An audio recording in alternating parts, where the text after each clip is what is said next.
Welcome to the Tradies in Business podcast with your hosts Warwick Bidwell and Nicole Cox. Divert your phone and grab a brew as Waz and Nic unpack tips, tales, secrets and stuff-ups from guests both inside and outside your trade, helping educate and inspire you to break the cycle of gut-busting and money stress and create a true trade business. Warwick, do you know how many times I am told, in fact, I might have told you the same thing at one point, that I just can't get my husband to listen to me? I've heard it more than once. Yeah, I'm talking about business here. We'll just take it Oh, straight. right, yeah, okay. Because, you know, he does listen. I don't want to upset him. Sorry, babe. Love you. Uh-huh. Anyway. I love you too, babe. You've said that more than once, actually. How many times have you been told by the female generally in the partnership that my husband or my partner just won't listen to me? How can I get him to listen to me? It's a lot, and it's like funny, not funny moments when I'm sitting there as the paid mentor and I share some pearl of wisdom that I've, been teaching people for 10 years, and the husband does something like, either takes notes or he goes, yeah, we really need to do that. And I can just see the wife bristling and looking across at him, and he looks at her and goes, what? And she says, I've been fucking telling you that for years. And now he turns up and says it, and it's the best thing you've ever heard? Yes. So, yeah, that's happened a lot. I spent years banging my head up against a brick wall trying to get this right. And you know what? It never changed. No. And in... G'day, listeners. Welcome to the Tradies in Business podcast. In case you hadn't guessed, this is a Fuck It Friday where we say some rude words and adult stuff. Not that sort of adult stuff. Well, not yet anyway. No, we're not going there. Hey, we should get like a adult industry person on as a guest. No, we shouldn't. That's not my cup of tea. No, but just to talk about business. I bet our ratings would go through the roof. Because I wonder if they have to do any marketing. They don't really, do they? Well, they must in some form or another. Well, I think there's just... Because how would you choose one from the other without the marketing? I did listen to a podcast once with Australia's... At the time, she was Australia's number one. I don't even know how to figure this out. Number one prostitute. Oh, number one prostitute. Yes. I was going to say film star. No. And she actually was extremely intelligent. Fancy that. That's a terrible thing. Now I can't believe I just said that. Imagine if I had said that. That is not what I mean. Hate mail, here we come. Choo choo. We're on the hate train. I deserve everything I get. That is not what I meant. What I meant is, shit, can we go back and start this again? No. Hashtag no. She was talking about her business, and she was talking about... I bet she was. Her clients in a particularly intelligent way, in a way that I guess I just didn't think that they would think about. So, hey, Nicole. Stop it. Stop digging. No, this Throw is away important. the shovel. The hole's getting deeper. Sorry, you go on. She was talking about her clients in the form of which they came to her and why and the points of their life, and it was actually really fascinating. So there, I'm out of the hole. Moving on. That's what you think. Send the hate mail to Warwick at tradiesinbusiness.com.au. That is actually my email address. Thank you for sharing that. It's my pleasure. I'm really sorry. I'm going to take ownership for that. That was poorly said. Yes. Anyway, what are we talking about? Husbands and wives, not prostitutes. No. Somehow we got... Somehow, Warwick, Somehow you managed to take it down there again, Coxie. Time. Every time. I don't know how you do it. So, yes, I have had that a lot, Nicole. Might have been the reason that my husband was encouraged to contact you all those years ago. Yeah, I think there's a lot of wives that do that. Is they make sometimes the first contact, or they like just strategically leave the phone on the counter with the podcast open. Oh, what's this Tradies in Business thing here? Oh, I don't know. What is it? It must have popped up on my phone. Yeah. So actually, if you've done that, tradie wives, it's because there's tradie wives and tradie ladies, isn't there? Yep. And we are specifically talking about the tradie wives here. So tradie wives have you ever done that? Have you just, strategically left the Tradies in Business podcast sitting open, or a book that you want hubby to read or partner? If we were a radio show, we'd have one of those desks where all the lights come on now and they'd be lighting up. Ding, ding. The phones would just be lighting up. Yep. Yep. But because we're podcasters, we're sitting here miserable. In front of a box of Kleenex. With no friends. Yeah, I know that was a good share based on what we talked about earlier. But anyway, tell us. Go to the Facebook page, Tradies in Business on good old Stalkbook. Have you strategically given your partner a prod and left some content or a book or mentioned something just to try and sow the seeds? Or if you just outright contacted someone like me and said, you need to help my husband. Oh my gosh, he's a mess. So that's the point I'm trying to make, right? So right. What is the point? Well, you've got to... Zip it. Ready? Ready? Hang on. Now? Okay, Emery. No, you go. The whole point of this conversation is there is a way to get your partner, whether it doesn't matter who it is in the equation, to listen to you, right? There is. Really? Yes. Seriously? Yes. Okay, what is it? Get somebody else to say it. I don't think that was very helpful, though. It's very helpful. Right. Tell me how that's not helpful. Well, it is, but what shouldn't we be able to figure out how to communicate? Not you and me, because we don't know how to communicate to each other, but husbands and wives, partners. Oh, absolutely. But sometimes, it just sounds like the Snoopy voice. How's that one go? I'm not going to do that. I bet you've got a ripper. No, I think the builder's got a ripper whenever I'm just droning on again, and he's like, "Come on." Oh. Well, that happens. Does that usually get a good response from you? I just walk away. Uh-huh. Mm-hmm. I've learnt to bite. I've got holes in my tongue. Have you never seen them? That's why the end of it's square, 'cause you've bitten it off. Yeah, I don't know. I think part of it just comes down to the fact that, newsflash, men and women are different. I agree. But I also think when you're dealing with your partner in business, it's a very emotive type of business. So everything suddenly goes from feeling, you and I can have a conversation about something that we're not happy with, and it's a very matter-of-fact conversation. There's very little emotion that enters into it. If I have the same conversation with the builder, there's a very good chance that some emotions or some stuff from somewhere else in our relationship enters into that conversation, and suddenly the communication falls down. So I don't think that's, I think with a lot of work that can be fixed, but there's a shortcut, and you can have somebody else come and help your business by having those conversations with your partner. That doesn't need to be a coach. It can be the right Facebook group. It can be the right podcast. It can be another form that says the same thing you're trying to say, and it just suddenly they can hear it. It breaks down those barriers. Yeah, we receive information differently, boys and girls, and we communicate differently. Definitely. God must have had a really sick sense of humour when he did the whole man-woman thing and made us so different, and then said, "And now you're doomed to live together forever." Somehow.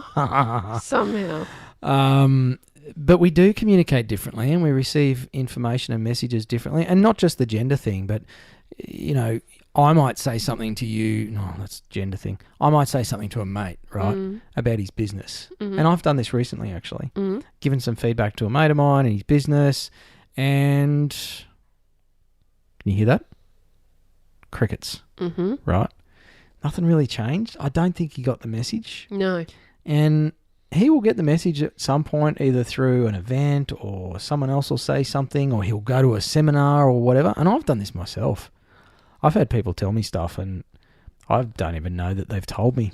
And then I hear it a year later or a month later or whatever. And it's like, oh, I'm going to do this awesome thing. And they just give you that look. Yeah, the one Like, really?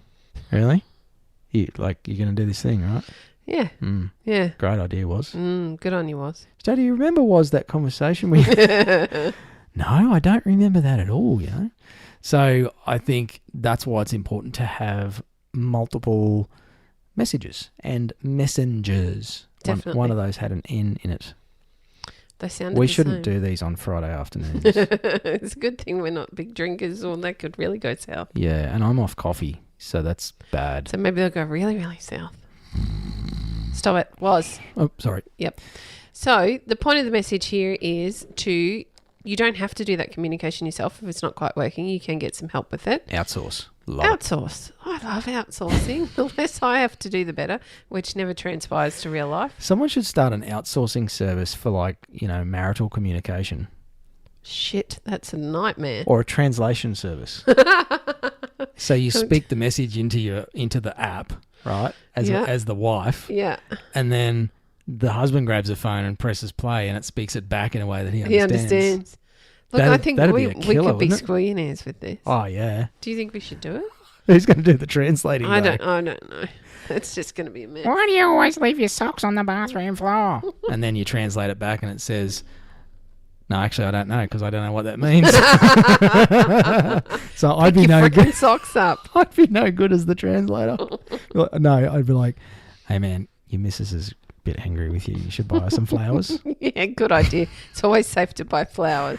Or take her out to dinner or something. Do something. Pick up your socks? That's too simple. That can't be the answer. Anyway, back onto whatever topic it was we weren't on in the first place. Talking about getting help. You were to deliver the message. Saying that you need help. I've got lots of help. I've had to get lots of help. Right. Well, that's normal. To communicate? In just about every facet of my life. Yeah. I think we've pretty much made the point there, haven't we? Should we talk about the weather? No, let's talk about the trade desk. Well, we'll talk about the trade desk in a second, but I want to have a bitch and a moan about something. Okay. No, actually, I want some advice. All right. I want can some do that. advice, Coxie. Dear Agony Aunt. Yes. Dear Coxie. Mm-hmm. So I got married last year. Congratulations. Yeah, thanks. You were at the wedding, so thank you. Well, you were stating the obvious. Yes. And I bought my wife a wedding present. And I gave it to her on the day. And I got her this beautiful watch. Mm-hmm. A Swiss watch, because I wanted her to have a watch that was going to last forever, right? Like your love. Yeah. Maybe I should share the story because I just realised what's going on here. So I bought this expensive Swiss watch, right? And it's a wind-up one, so the battery never goes flat. Yeah. So literally, I wrote this beautiful message in the card, it's a perpetual timepiece, just like our love. And about 2 weeks later, the windy crown fell off. It shit itself. So I sent it back for a warranty repair, right? And waited and waited and waited. This is not going well. No. We're still married for now. But anyway, after about 3 months of waiting, 4 months of waiting actually, I got in touch with them and said, hey, what's going on with the watch? And I got contacted back and said, the guy you were dealing with, he left a long time ago. And let me have a look into that for you and give you a call back. They called me back the next day. And the lady was lovely. She said, yeah, look, still waiting on parts from the manufacturer in Switzerland where they make Swiss watches. And they've said it's another month or two for the part. And she said, before I could say anything, to her credit, so this is the Australian distributor, she said, that's unacceptable. I'm just going to send you a new watch. And I was like, happy frickin' days. New watch on the way. Get the new watch in the mail about 3 or 4 days later. Took it to the local jeweler, got the band adjusted again, presented it back to my wife. She comes out this morning with the watch. Hey, do you know how to get this watch to start up again? I'm like, what are you talking about? It's a wind up. Wind it up, honey. We've been married for 6 months. I can talk to you like that now. Watch is fucked. It doesn't work. This is not saying good things for your everlasting. So I'm off to Kmart to get a Casio for $50. Because I reckon that'd be more reliable than the fucking expensive Swiss watch that is a piece of junk. So which bit do you need help with? I need help with how not to explode at the company. Because it is. I'm so emotionally attached to this timepiece, right? It wasn't a small purchase. And it means a lot. And, my wife's been without the bloody thing basically since we got married. So the wedding gift and all this stuff that I had in mind has now pretty much turned to shit. And now I'm pissed because the replacement watch, which could have been a really good thing, has actually turned out to be a piece of shit as well. So my opinion of the brand has been absolutely fucking destroyed. My opinion of the Australian distributor is not far behind that, that they would supply a piece of shit watch without actually checking that the damn thing works before they send it out in the mail. And now I'm just feeling really gutted about the whole thing, and I want to get angry at someone to make me feel better. So I was faced with a choice this morning. I already took some action, right? I sent an email off. I didn't swear. I was polite, and I said, hey, this watch is cactus as well. Thanks so much, but can you freaking get in touch with me? Now, that was 8 hours ago. Nothing. And I've heard nada.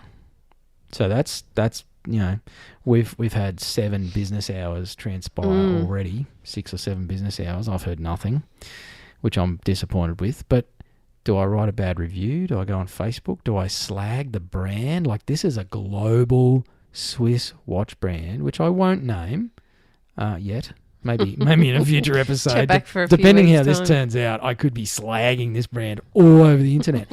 But I thought, isn't it interesting? Like, my gut feeling was, stuff this. I'm going to write a shit review. Would that make you feel any better? Momentarily, but maybe it's not advice I'm seeking. I guess it's just that. Why do we do that? Why do we go? Because we haven't felt bastards? validated.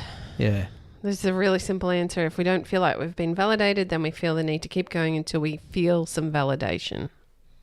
That's got real serious. How else do I get validated other than giving them a 1-star review and posting something on their Facebook feed? Not that I can. It's a really good question. Facebook's down, so. Yes, well, that's true too. Can we give Facebook a bad review for being down? Can we give Facebook a bad review because we've just realised how much it controls our lives? Can they take this podcast down by Probably. saying bad things We about love you, Facebook? Facebook. Mr. Zuckerberg, you're We amazing. give you lots of money. We do give you lots of money. Don't lose us yet. Yeah. Anyway, Good question you raised, though. How Should I do write a you bad deal with that frustration? I'm not sure, okay. Agony Aunt says that, Warwick, you should take a deep breath and walk around the backyard without any shoes on. Are you feeling better? no, because I just stepped in a dog shit. Well, then yell at the dog. That'll make you feel better. Poor Baxter. It's not his fault he craps all over my yard. No, it's not. Seriously, can a dog just like poop in one spot? No. Why does he have to spread it all over my 500 square metre yard? Do you know the tip here? If you pick it up each time he does it, he'll always go back to the same spot or close to. Just to But he, like, it's not in one area. It's like he's trying to fertilise my lawn for me. He's telling you he loves you. Anyway, back to the watch. Probably similar to the dog shit. Yeah, it's a bit of a thing. Like, people have that sort of an experience, and it's like, bastards, and they go write a shit review. Okay, so if we talk about pre-Facebook time, I know there actually was a pre-Facebook time. How did we deal with it then? Gave him a bad Google review. No, we didn't. Before that even. We just had to go to the local supplier, local branch, local whatever it was, and take it up directly with the people involved. Or you rang the complaints department, which has always made me laugh that companies had complaints departments. It's like setting them up for failure, really, Instead isn't of, it? it's like you ring up, it's like, complaints department, what would you like to complain about? It's like, well, I wasn't going to complain, but now that you've put that word in my head, I will. Yeah, we used to just contact them directly, which I've done. So maybe you have to ride this one out and then express your frustration to the person who contacts you. See, the other problem is it's so prevalent these days that, like, this is not an isolated incident. Mm-hmm. Either that or I'm just attracting bad shit to my life at the moment with buying things. But I've had so many issues with so many things in the last 6 to 12 months where, it's not a small amount of money. I bought a new pair of Kevlar lined motorcycle pants recently, $250, right? Not a cheap pair of pants. They're made in China, so I guarantee they don't cost that much to sew together. No. And I wore them once, and the stitching's pulled. They've got weird colour fading issues just from being in the sun for 3 or 4 hours on the bike. $250 pair of pants. So I've had to pay $20 to mail them back to the online shopping place in Sydney. Mm-hmm. And, they said, send them back and we'll talk to the supplier about it. Now, I sent them back a week ago. I've not heard anything. I've got a similar story just close to home. So it's a classic tale of when a business has grown too quickly and they can no longer handle an issue. So in a recent sale, daughter bought an item. Item arrived. Item didn't fit. So daughter took the item to the shop to have it adjusted, fitted, whatever needed to be done. Sales team in the shop, who are experts, they're not actually just salespeople, they're actually medical professionals, helped daughter with said item to ensure that it fitted correctly. Get home, use item, I'm trying to be really cautiously careful here, use item for a small period of time only to find that they are an incorrect fit and probably incorrect for her, full stop. Rang complaint line just yesterday to ask for some help because it's causing discomfort. To be told, send us a photo of said item and we will suggest a different item for you to purchase. Not, here's how we're going to fix it, just here's what you need to get by instead. Come and spend another $250, $300 on said item. Whoa. That's pretty pathetic. And I guarantee if I took that to social media, I could do some reasonable damage with that customer experience pretty quickly. I won't. That's not my style. But for a brand, that's was a small brand, grew exponentially in the last 18 months and has totally lost control of customer service. In the same sale, it took 3 weeks. It was a flat 2-week delivery time after the sale period before your order would even be packed. So it was 3 weeks to get a set order. So yeah, frustrated left, right and centre. Same sort of thing, right? You what do you do with that frustration? And it's almost like the standards are sliding lower and lower. We accept it. Exactly. And I want to bring this around in a U-turn to apply to you as a listener, tradies in business, to your trade business. So think about it. You grow fast. You have lots of quotes on. You're not getting back to people when you say, even though they're not a customer yet, you said, yeah, I'll get that quote back to you in a couple of days. 3 days go by, they ring you up, say, hey man, just wondering where that quote is. And you say, oh yeah, look, I've just been really busy at the moment. I'll get it to you in a couple of days. You hang up the phone and go, fuck me. Like, really? It's just a quote. And you get angry at your customer, but you promised to do something and they're just asking you, where is it? Right? I think we forget a little thing for us is a big thing for somebody else. Absolutely. So, you know, my motorcycle pants, it's like a big deal was, get over it. Like, it's a bit of colour issues and a bit of stitching pulled. You get your mum to sew it up. But I spent $250 of my hard-earned cash on those. I put a lot of research into choosing which brand I would buy from. And people do the same when they pick a tradesperson. Despite the idea that everybody's price-focused and they just choose the cheapest quote, a lot of time people do that because they don't know how else to choose. We had a conversation with somebody like that recently, didn't we? Sure did. They were looking for landscaping. Yep. That's what it was. Yep. So Alan Dibb, one-page marketing plan, I think he said confused customers will choose on price. That's right. And that's the only time they choose on price. Now, I rarely choose on price. Price is a part of my decision. I choose on quality and brand and perceived service and speed of shipping if I'm shopping online, which I do a lot these days because I can't buy the stuff locally. And so when that falls down, I want to be heard, and I don't think companies are doing a very good job at all of hearing their customers. So the only way to change that is... have a phone number on your website? Validate your customers. If you've let them down in some way, you need to validate them. It doesn't mean that you necessarily can fix the wrongdoing, but you can validate them. You can let them know that they're right to feel that way. I'm sorry you've had that experience. You're absolutely right. It's not good enough. This is how we're going to fix it for you, or this is what we're going to do to improve in the future. Yeah, and I've had nothing from either of those businesses. In fact, I had a warranty claim recently on another very expensive piece of hiking equipment, and I was kind of not accused directly, but the distributor in this country kind of doubted my story. The thing was brand new and it leaked, right? It was a water bladder. And I was made to send photos through showing that this thing leaked. Now, in the US, where this product is actually made and sold, they have a no questions asked.